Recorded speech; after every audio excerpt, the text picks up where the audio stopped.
الرحمن الرحیم قل اعوذ برب الناس، کہیے کہ میں پناہ میں آتا ہوں جو تمام انسانوں کا رب ہے اس کی پناہ میں۔ ملک الناس، صرف رب ہی نہیں ہے، بادشاہ ہے، تمام انسانوں کا بادشاہ ہے۔ الہ الناس، تمام انسانوں کا معبود ہے۔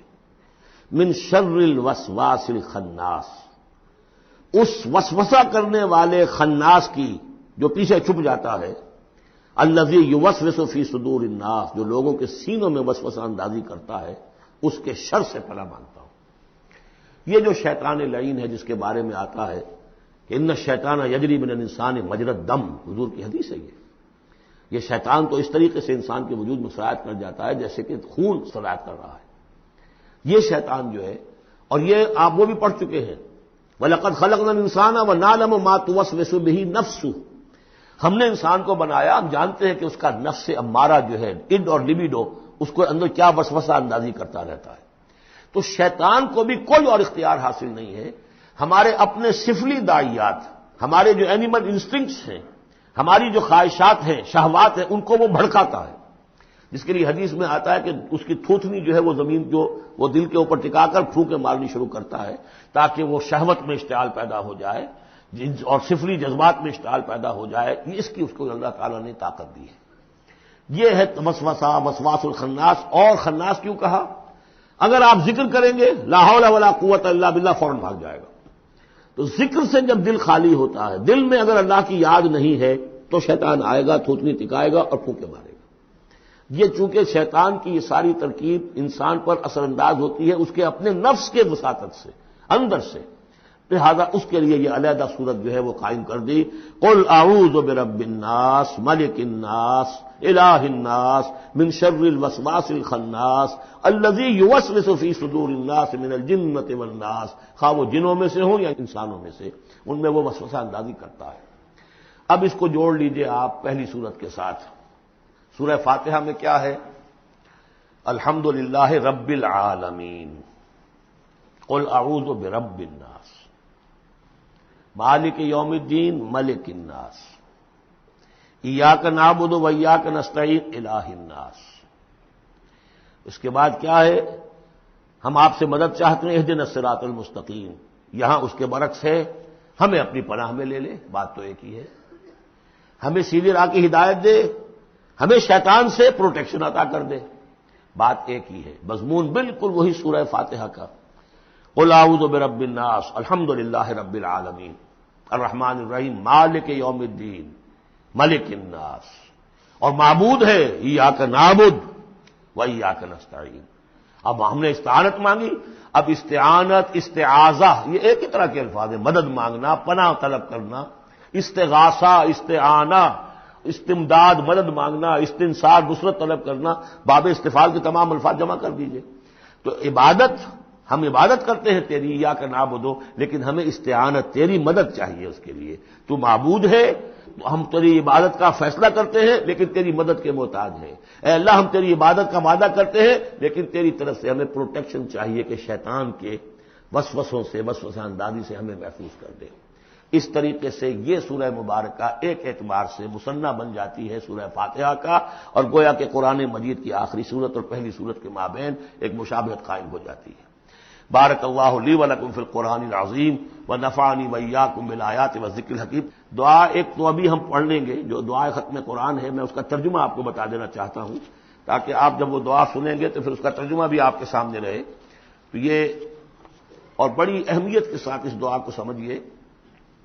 اللہم آنس وحشتی فی قبری، اے اللہ میری قبر میں جو وحشت ہوگی تنہائی کی، اس وحشت کو دور کرنے کے لیے مجھے قرآن مجید کا انس عطا کر دے۔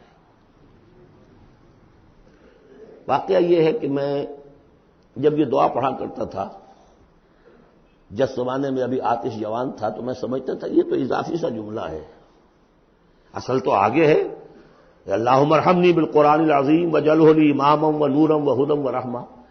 لیکن اب جب موت قریب نظر آتی ہے اور قبر جو ہے وہ نظر آ رہی ہے تو معلوم ہوتا ہے کہ اہم ترین حصہ یہی ہے، اس دعا کا جو پہلا حصہ ہے، اللہم آنس وحشتی فی قبری، اس وحشت کو مانوس میرے لیے بنا دے، لیکن مانوس بنے گی قرآن کے ذریعے سے۔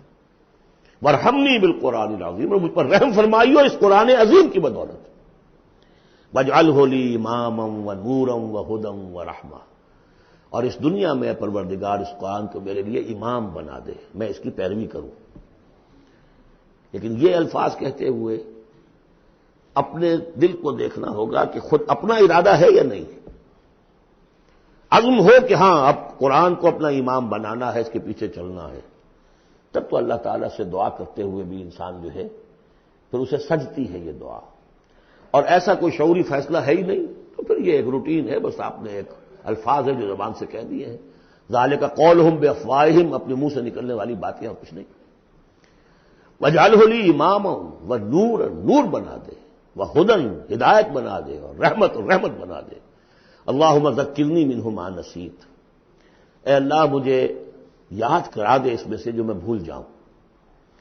وعلمنی منہ ما جہلت، اور جس چیز کو میں اس میں سے جانتا نہیں ہوں، اور ہم تو سب سے جاہل ہیں، کتنے فیصد لوگ ہیں جو جانتے ہیں قرآن میں ہے کیا۔ لیکن بہرحال دعا مانگیے کہ اللہ تعالیٰ ہمت دے، آپ قرآن سیکھیں، قرآن سیکھنے کے لیے عربی سیکھیں۔ علمنی منہ ما جہلت، لیکن یہ بھی اگر آپ کا اپنا ارادہ نہیں ہے کہ سیکھنا ہے تو اللہ تعالیٰ زبردستی تو آپ کے دل میں آ کے قرآن کا علم نہیں ڈال دے گا۔ قرآن کا علم تو بڑی قیمتی شے ہے، دنیا کا کوئی فن ہو، کوئی معمولی سا کوئی فن ہے، وہ بھی سیکھنا پڑتا ہے، محنت کرنی پڑتی ہے۔ جیسا کہ حضرت علی نے فرمایا، بڑے اونچے اشعار ہیں، یغوث البحر من طلب العالی، جو شخص بھی موتیوں کا طلبگار ہوتا ہے اسے سمندر میں غوطہ زنی کرنی پڑتی ہے۔ ومن طلب العلا سہر اللیالی، جو کسی بلند مقام تک پہنچنا چاہتا ہے زندگی میں وہ راتوں کو جاگتا ہے، محنت کرتا ہے، پڑھتا ہے، جو بھی مشقت کرتا ہے۔ ومن طلب العلا من غیر قد، اور جو کوئی بلندی کا طلبگار بن جائے بغیر کوشش کے، اضاع العمر فی طلب المحالی، پھر وہ اپنی عمر ضائع کر بیٹھتا ہے ایک محال چیز کی طلب میں۔ وہ تو ہونے والی بات نہیں ہے، یہ دنیا اللہ نے بنائی ہے کہ محنت کرو۔ تو یہ دعا مانگتے ہوئے علمنی منہ ما جہلت، تو اپنا ارادہ کریں پختگی کے ساتھ۔ اور چونکہ یہاں وہ نظام اب چلنے والا ہے، اس کا پراسپیکٹس بھی نیچے موجود ہے۔ 1 ایئر کورس جو ہم نے شروع کیا ہے انجمن خدام القرآن کے تحت، وہ لاہور میں ہوتا آ رہا ہے بہت سے سالوں سے، یہاں بھی 1-2 مرتبہ ہو چکا ہے، اب اس سال پھر یہ شروع ہو رہا ہے، اور یہ 23 فروری تک اس کے جو ہے وہ اس کی کلاسز شروع ہوں گی۔ اس سے پہلے ڈیٹس وغیرہ ہیں، پراسپیکٹس چھپ چکا ہے، نیچے دفتر سے آپ کو مل جائے گا، 5 روپے اس کی پراسپیکٹس کی قیمت ہے۔ لیکن آپ دیکھیے اور اس سے فائدہ اٹھائیے کہ ہم نے اب کیا کیا کچھ پڑھ لیا ہے، لیکن یہ کہ ہم نے اتنی عربی نہیں سیکھی کہ قرآن مجید کو براہ راست سمجھ سکیں۔ فرمایا وعلمنی منہ ما جہلت وارزقنی تلاوتہ، اور مجھے اے اللہ ہمت دے، نصیب فرمائیے کہ میں اس کو پڑھتا رہا کروں، آنا اللیل و آنا النہار، رات کے اوقات میں بھی اور دن کے اوقات میں بھی۔ واجعلہ لی حجۃ یا رب العالمین، اور اے تمام جہانوں کے پروردگار اس قرآن کو میرے حق میں دلیل بنا، میرے حق میں گواہ بنا، یعنی میرے خلاف نہ کر دیجو، اس لیے کہ حضور نے فرمایا ہے القرآن حجۃ لک او علیک، یہ قرآن یا تو دلیل ہے اور گواہ ہے تمہارے حق میں اور یا تمہارے خلاف۔ اگر قرآن کو پڑھو گے جیسے کہ پڑھنے کا حق ہے، سمجھو گے جیسے سمجھنے کا حق ہے، عمل کرو گے جیسے عمل کرنے کا حق ہے، اور اس کو دنیا تک پہنچاؤ گے جیسے کہ پہنچانے کا حق ہے، تو یہی قرآن تمہارا شافع بن کر کھڑا ہوگا، یہی تمہارے حق میں گواہی دے گا۔ اور اب جو کچھ ہم کر رہے ہیں اگر وہی ہم کرتے رہیں گے تو یہی قرآن سب سے بڑا ہمارے خلاف جو ہے استغاثہ لے کر آئے گا کہ اللہ یہ بدبخت کہتا تھا کہ یہ میں تیری کتاب ہوں، مجھے پڑھتا نہیں تھا، مانتا تھا میں تیرا کلام ہوں، سمجھتا نہیں تھا، یا سمجھتا بھی تھا عمل نہیں کرتا تھا۔ یہ سب سے بڑی دلیل ہمارے خلاف، القرآن حجۃ لک و علیک۔ اس قرآن حکیم کے ضمن میں ایک خاص دعا جو حضور سے منقول ہے، اس کی 2-3 روایتیں اس کی تھی کہ جن کو پھر میں نے جمع کیا ہے، اور وہ خوبصورت چھاپ بھی دی گئی ہے۔ اب آج یہاں غالباً اویلیبل ہوگی، کہاں آج یہاں کوئی تحفہ بھی آپ کو دیا جائے گا، یہ جو ابھی ہوگا ختم قرآن جب ہم تراویح میں کر لیں گے تو کچھ تحفہ بھی ہے، کوئی ایک کیسٹ ہے، ایک وہ دعا جو میں ابھی آپ کو سناؤں گا وہ بھی بہت خوبصورت طبع شدہ، کہیں لٹکا لیجئے اپنے پاس یا میز کے شیشے کے نیچے رکھ لیجئے، اسے یاد کیجئے۔ لیکن اس دعا میں جو کوٹ کوٹ کر بھرا ہوا ہے، حضور کی جو عاجزی ہے، بندگی ہے اللہ کے سامنے، جس طرح اپنے آپ کو انہوں نے، جیسے امام ابن تیمیہ کا قول میں نے آپ کو سنایا ہے کہ عبادت کیا ہے، غایت الحب مع غایت الذل والخضوع، حد درجے میں انسان اپنے آپ کو اللہ کے سامنے بچھا دے کہ میں کچھ نہیں ہوں، اے اللہ تجھ سے سوال کر رہا ہوں۔ وہ دعا کیا ہے؟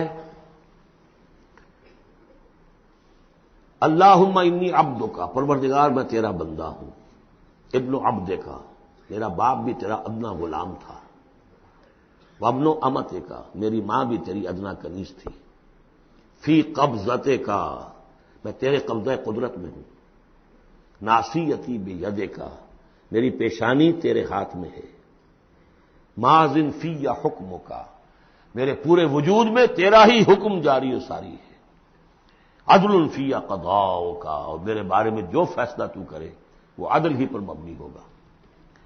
اسألک، میں تجھ سے سوال کرتا ہوں، بکل اسم ہوا لک، ہر اس نام کے حوالے سے جو تیرا ہے، قرآن میں بار بار ہم نے پڑھا فدعوہ بہا، للہ الاسماء الحسنی فدعوہ بہا، اللہ کے ناموں کے حوالے سے دعا کیا کرو۔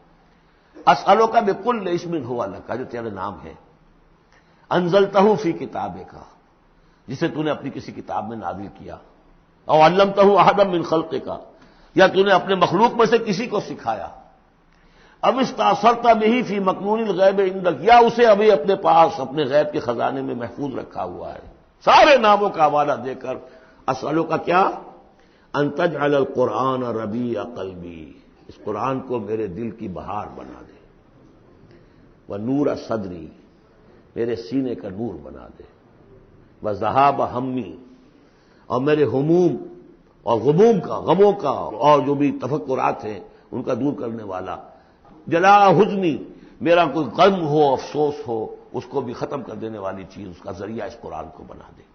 تو یہ بڑی عظیم دعا ہے جس میں ایک طرف عبدیت کی انتہا ہے، تواضع، اللہ کے سامنے تذلل، اور پھر یہ کہ مانگنے کی شے اصل میں قرآن سے کیا ہے، اللہ سے مانگنے کی شے کیا ہے، الرحمن علم القرآن، یہ ہے سب سے بڑی دولت۔ یا ایھا الناس قد جاءتکم موعظۃ من ربکم وشفاء لما فی الصدور وہدی ورحمۃ للمؤمنین قل بفضل اللہ وبرحمتہ فبذلک فلیفرحوا ھو خیر مما یجمعون۔ یہ دعا جو ہے آپ مانگیں گے، اور اسی پر اب میں اپنی گفتگو ختم کر رہا ہوں۔ بہرحال جو بھی خدمت میں کر سکا ہوں، 25 دن آج ہو گئے ہیں، اس سے پہلے 3 دن میں یہاں آ چکا تھا، 2 دن میرے لیکچرز ہوئے ہیں یہاں پر تعارف قرآن کے ضمن میں، 25 دن تک یہ معاملہ چلا ہے، روزانہ 4 گھنٹے، آج 2 گھنٹے 2.5 گھنٹے ہو گئے ہیں، ایک روز 5 گھنٹے بھی تھے۔ اللہ تعالیٰ میری اس محنت کو قبول کرے۔ اس دفعہ میں نہیں سمجھتا تھا کہ میں یہ کر سکوں گا، بڑی ڈرتے ڈرتے میں نے اپنے اس خواہش کا اظہار کیا تھا، اللہ سے دعا کی تھی، اس لیے کہ صحت بہت خراب چل رہی تھی، لیکن بہرحال اللہ نے ہمت دی ہے۔ اب جس کو بھی اس سے کوئی خیر پہنچ جائے وہ میرے حق میں بھی دعا کرے۔ باقی اصل بات سمجھنے کی یہ ہے کہ 25 دن تک جو کچھ قرآن ہم نے سمجھا ہے، اب میں چاہوں گا کہ اس کے بعد یہ نماز ہم پڑھیں گے، اس کے بعد وہ دعا جو ہے ختم قرآن کے امام صاحب حافظ صاحب ان کے پیچھے ہم نے سنا ہے وہ مانگیں گے، اس کے بعد شیرینی اور تحفہ تقسیم ہو جائے گا، اور پھر یہ سمجھیے کہ آدھے گھنٹے کا وقفہ ہوگا تاکہ آپ وہ فریش اپ ہو جائیں۔ پھر 1 گھنٹے میں جتنے سوالات کے جوابات میں دے سکوں گا، جو سوالات آئے ہیں میں جواب دوں گا، باقی کو پھر قرض رکھ لیں گے، پھر کسی کبھی یار زندہ صحبت باقی، اور پھر جو ہے مجھے آپ سے آخری گفتگو کرنی ہے، اور مجھے بتانا ہے کہ دین کا کوئی کام جو میں کر رہا ہوں کس نہج سے کر رہا ہوں، اس کے کون کون سے شعبے ہیں، کس کس سے آپ کس طور سے متعلق ہو سکتے ہیں، اس میں میری دعوت کیا ہے، میرے دست و بازو بنے تو، اور اپنے طور پر کریں تو، اللہ تعالیٰ کے دین کے لیے۔ اب یہ سارا کچھ قرآن سننے کے بعد بھی ایسا نہیں ہونا چاہیے کہ ہماری زندگی وہی رہ جائے، اسی رخ پر رہ جائے کہ جو اس رمضان کی آمد سے قبل تھی۔ بارک اللہ لی ولکم فی القرآن العظیم ونفعنی وإیاکم بالآیات والذکر الحکیم۔